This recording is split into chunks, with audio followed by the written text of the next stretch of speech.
एका चिन्हावरती निवडणुका लढवायचा किंवा काय, आज आमचे राष्ट्रीय अध्यक्ष अजितदादा पुण्यामध्ये गेले 3 दिवस आहेत.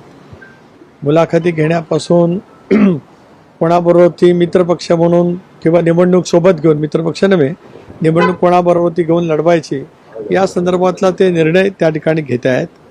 गेल्या अनेक वर्षामध्ये पुणे पिंपरी चिंचवडच्या सगळ्या निवडणुकीमध्ये राष्ट्रवादी काँग्रेस पक्ष एकत्रित असताना एक हाती निवडणूक जिंकण्यामध्ये अजितदादांचा सिंहाचा वाटा आहे.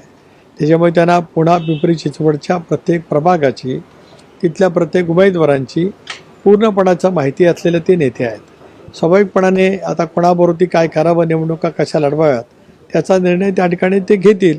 आता निवडणूक आणि एकत्रित येणं किंवा आपण काय म्हणालात मर्जर, काय काय आपण शब्द वापरला, एकत्र येण्यासंदर्भात किंवा मर्ज करून आता त्याचा काय संबंध येतो इथे? आता ज्या वेळेला एखादी निवडणूक लढली जात असते, आता आपण पाहिलं की मुंबईमध्ये काल जयंतराव पाटील उद्धवजींना भेटायला गेले.